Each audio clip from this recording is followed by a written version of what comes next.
Hey everybody, CNOTE here, and welcome to the CNOTE Audio Extravaganza.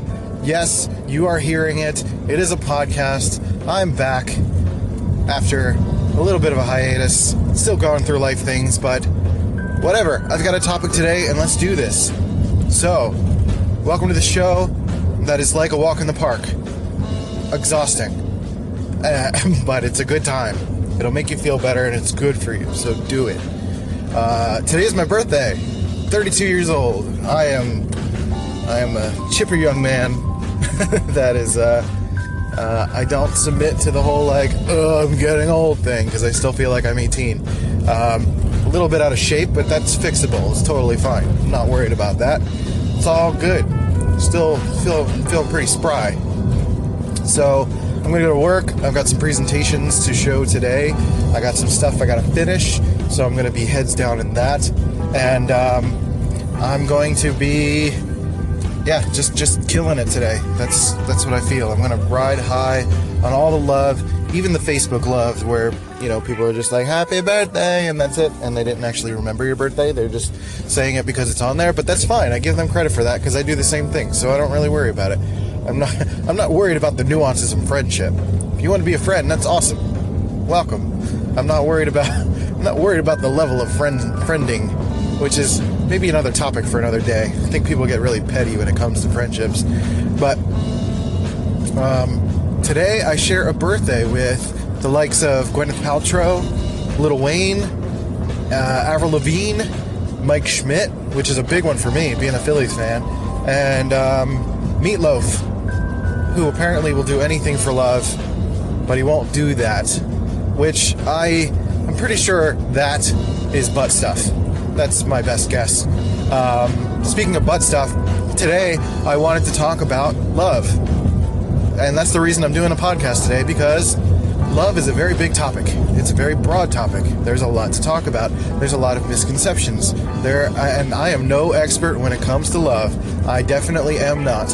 But I've seen enough shit versions of love to be able to at least offer a little bit of advice, or a little bit of my own thoughts, rather. Not really advice. Yeah, I'm not telling you what to do or what not to do as it pertains to love, per se. Though I might actually do that, depending on how it comes out. But my intention is to sort of share my experiences and share the values that I have when it comes to love and relationships, and not just romantic relationships, but I want to talk about it in the cadence of friendships, family, misconceptions of love. Sometimes you get sort of cases of people who are sacrificing themselves in the name of love, which is unhealthy. Other unhealthy aspects of love. Whatever I can think of, because I'm sort of doing this off the cuff, but I've been thinking about this a lot lately because there's things that I'm going through, and I think throughout the podcast I'll talk about that as well a little bit. I don't want to dive too deep, but I'll at least let you guys know what exactly is going on in my life right now, because it does pertain to love, and I think it's important. So, with that, let's start the show. Drums, please.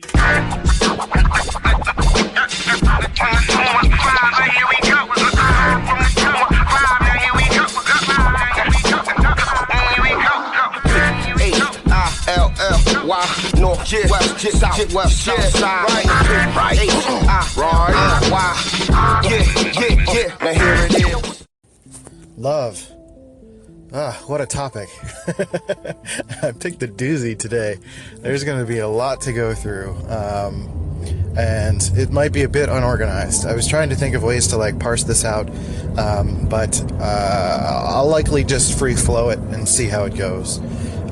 So love is a very, very broad topic in the sense that there's a lot of misconceptions about it. There is a lot of misrepresentation of it in media, in music, in games, in whatever. I honestly think a lot of games and music do it a lot better than most situations. Like music, I feel, often represents more of the pure raw emotion that comes with it. And then video games tend to talk about, or at least games these days, tend to tell stories that are a little bit more in line with the actualities of love You think of older games, though, they talk about more of the guy saves the girl sort of thing. But I'm talking about more modern situations, something like Firewatch, where it's a bit more of a complicated situation where, you know, a guy is clearly falling for someone, but he's in a relationship already. And that's a little bit closer to reality because that stuff happens all the time. And what do you do with that? There's a lot as it pertains to marriage, and when do you push through and when do you give up? That stuff's tricky too, because there's no real one answer. It isn't an always you push through thing, and it isn't always a you give up sort of thing. It really is circumstantial. When does love turn into abuse? When does love turn into a situation where somebody is really like laying their self on a sword for your benefit? That doesn't help them. It doesn't help the other person. It just makes them feel bad and feel guilty.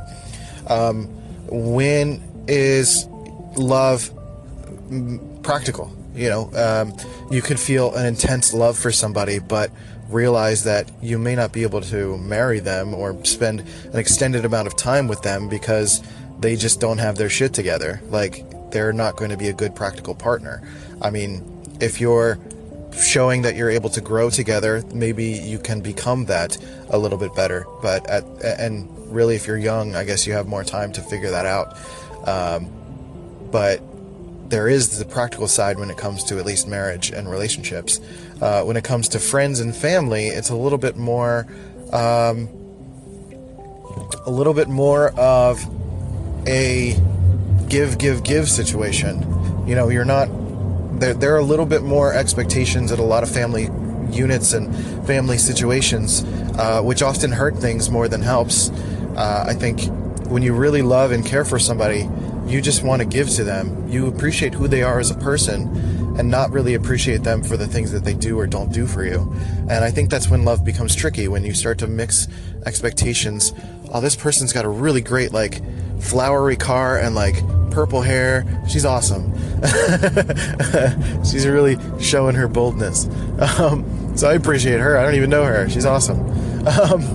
But it's easier to love somebody than you think it is. And often we muddy it up with preconceived notions of what relationships should be, or what marriage should be, or what family unit should be, what we should do to each other. Sometimes you're standoffish and don't actually help in ways that you should. There are certain expectations when it comes to family situations. I think if you have kids that need help, you should be able to help them. If you have parents that need help, you should be able to do your best to help them, and not sacrifice your well-being and your help to do that. That's part of love as well. If there's mutual love and respect, the other person wouldn't allow you to do that. And that's also tricky because every situation's different. All the circumstances are different. So that's kind of like the overview. I think love in general is hard to describe because it's such a strong feeling, and it's so represented throughout history and throughout pop culture as something that is so indescribable. And it really is, when you find that real, genuine, good feeling when it comes to positive communication and support for each other, and being there for one another, and wanting to be in each other's presence without expectations and without arguing over every little thing. So there are a lot of unhealthy aspects of love, but first I want to kind of dive into, so that was kind of the overview of the things that I would like to get to. Hopefully I do, and I can remember to, but you know, we can elaborate on those. If there's any topic that I just discussed that we don't get to, call in and we'll elaborate. Next.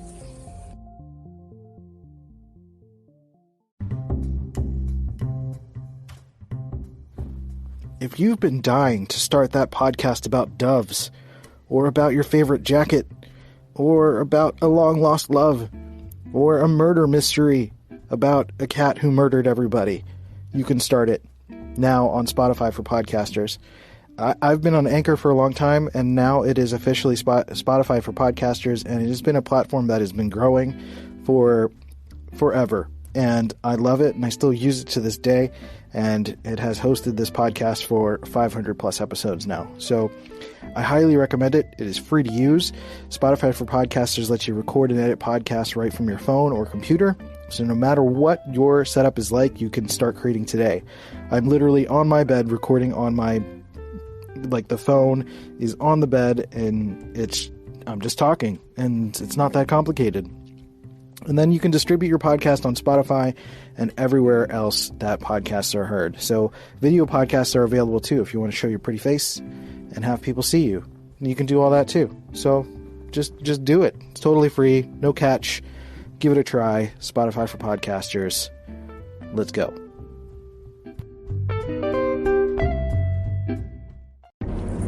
So what does it really mean to love someone? I don't know. The end. No. What does it really mean to love someone? Does it mean sacrificing yourself?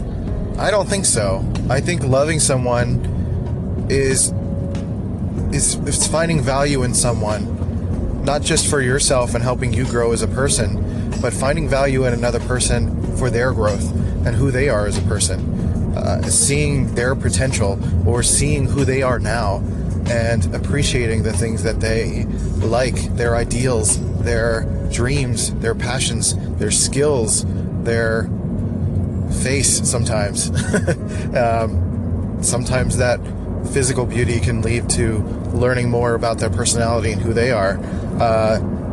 Appreciating them for the challenges they've gone through and the growth that they've shown. For the respect that they show other people.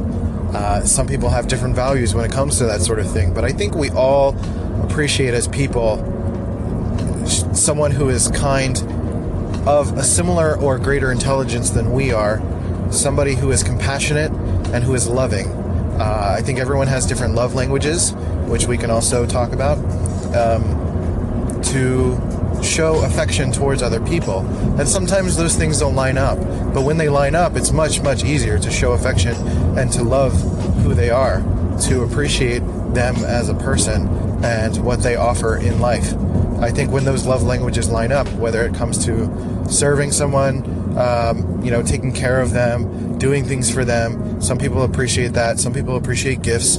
Some people appreciate connections and deeper meaning and deeper conversations. Some people appreciate the practical side. Somebody will find love in just appreciating the money they have.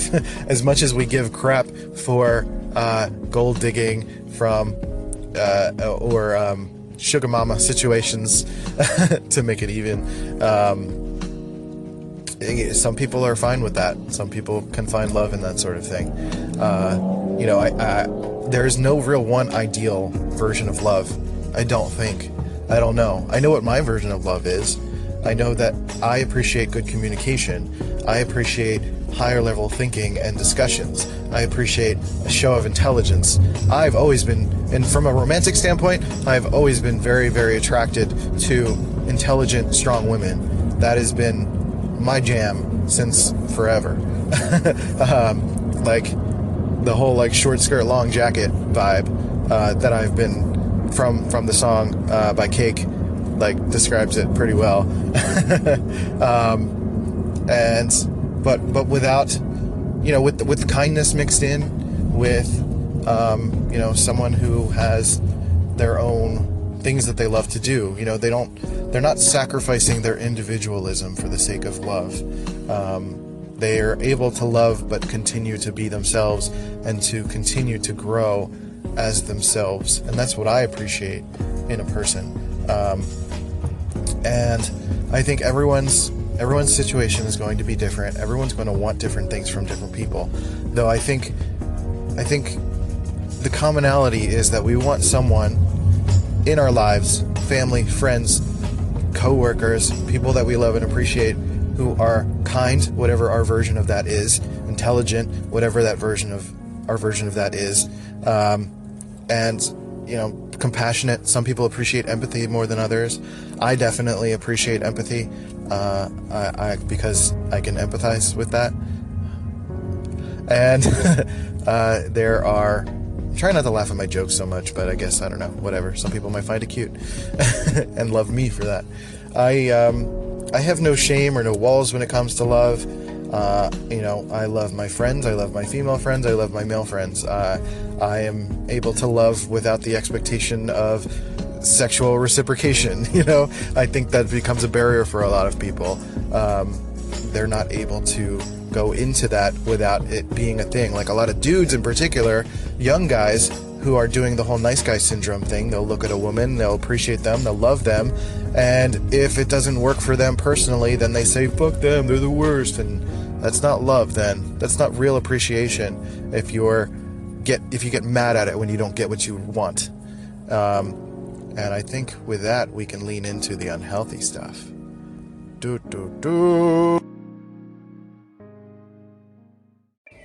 Love can often become unhealthy when we ask a little bit too much in too many situations, what's in it for me? I think there should always be a little bit of that, because particularly when it comes to the practical side, when it comes to marriage, when it comes to a relationship, even with family, there should be some little bit of like, what's in it for me? It's not as an excuse to love someone, because that love should come without that expectation. But sort of the maintenance of love, I should say. There should be a continued respect and appreciation, and if you're not getting that, then you have to really ask yourself, like, what's in it for me anymore? Because if you're not loving the person, that's really when that becomes, you have to take stock and audit that situation. It becomes unhealthy when the person throughout the relationship is continuously asking, what's in it for me, and not really giving. They're not giving from a place of love. They're not giving at all sometimes, and they're just often asking or trying to take from you and try to drain from you what they feel love should be to them.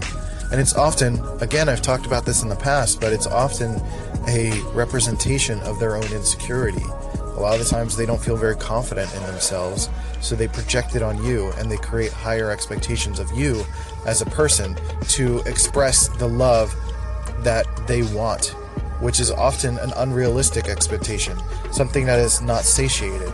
Often, mutual love between people is the easiest and the most genuine, I feel, when both parties, or all parties, depending on your situation, are confident with themselves, and they're not asking for validation from the other person. I don't need someone else to tell me I'm great. I appreciate that someone else tells me I'm great, but I also feel that I'm great. Therefore, when somebody else tells me that, I'm more likely to believe them because I also believe it. And if it was a situation where somebody was trying to tell me I'm great and I say, you don't mean that, that doesn't help anything. That just makes the other person's job harder because they want to express how much they love you, and you keep swatting them away. And that's not good. That doesn't lead anywhere. That leads to exhaustion. That leads to frustration. That leads to the person who is trying to express themselves feeling like they're not able to express themselves properly, and they're not able to meet the expectations of the other person because they love them and they want to show them that they care. But if you can never, ever, ever satiate that expectation, it's just running on a treadmill forever, and that doesn't help anyone. It doesn't get anyone anywhere. So really loving someone starts with you, because if you can't love yourself, and as super cliche as that sounds, if you can't love yourself, then how can you allow someone else to love you? Like, other people will love you because they see the value in who you are as a person. They'll often be able to see past your faults. They'll be able to see past your insecurities. But if you're not able to appreciate yourself and who you are, then you're not going to be able to accept that love, and you're not going to continue to grow as a person that more people are going to be willing to love. I hope that makes sense. Well, often unhealthy relationships and unhealthy perspectives of love come from within. It comes from yourself. It comes from your lack of appreciation for who you are as a person. Because if you were to stand up for yourself and stop trying to lay yourself on the line for another person and sacrifice yourself for who you are for the sake of them, when they clearly either want to be somewhere else, or they don't have the energy to deal with you anymore, or that they just need to they just need to be appreciated. Everybody wants to be appreciated, and everybody wants to. I lost my train of thought a little bit. I kind of got mixed in my own shit.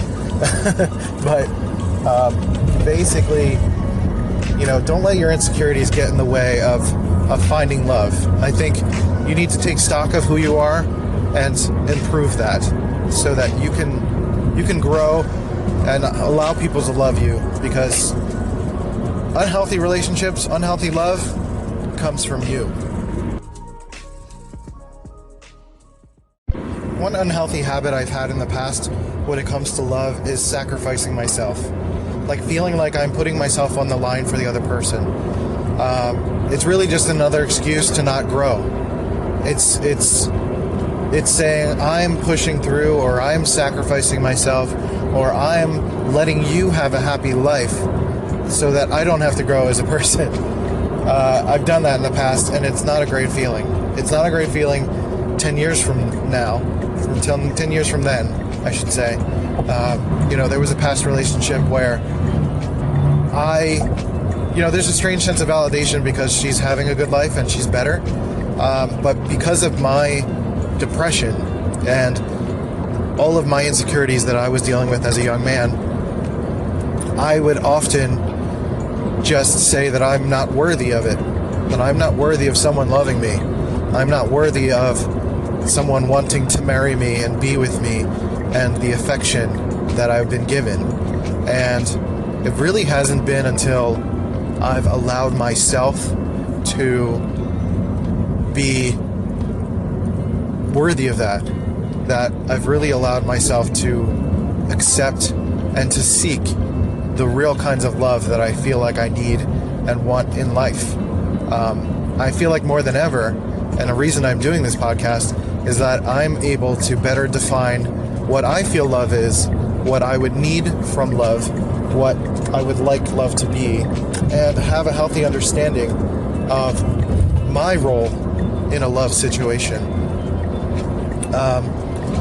And sometimes that does involve some sense of sacrifice. I wouldn't say sacrifice. That's not the best way to put it. There's like, sacrifice always sounds like a pity move. Like you're trying to gain some sort of sympathy from some other person, and it's another plea to try to get someone to make you feel better about yourself. But again, the only thing that you can do is make yourself feel better. But what I'm really trying to transition to is the fact that sometimes you have to realize when that love isn't there anymore. That's why it's important to define it for yourself, so that you can know when you're taken advantage of, or when somebody is not appreciating you in the ways that you would really like. There's a very real reason that the 50% divorce rate exists. I think there are a lot of poor perceptions of what marriage is, of what relationships are, what they should be. There's a lot of people fighting on TV, and a lot of people feel like fighting is the way that you're supposed to show that you care for the other person. And that's just horseshit. Pardon my language. I've cursed a couple times. I don't know why I decided to say it there. But I think it's super important to take stock in who you are and what you want in love, so that you can actually properly tune yourself to get that. And sometimes that involves having to let go of a situation. For me, I'm going through a divorce right now, and I felt like it wasn't a situation that was working for me and the love languages that I speak, and I don't think I matched up to what her love languages are, and I think we both have a lot of things to grow and learn from to get the kind of love that we want individually. And I respect her, and I love her, and I care for her as a person, and I'll be here for her in whatever ways that I can be. But unfortunately, I can't allow myself to continue down that path, because it wasn't healthy for me. It's not healthy for my perception of love. I don't feel like it's genuine love, and I wanted to move on. So I think sometimes after you're able to learn more about yourself, to respect yourself and appreciate who you are, you're able to move the pieces in place that you need to get to the place that you really want to be. And that's going to be difficult because you're going to grow strong attachments, and separating love, the emotional side of love and the practical side of love, is very, very difficult.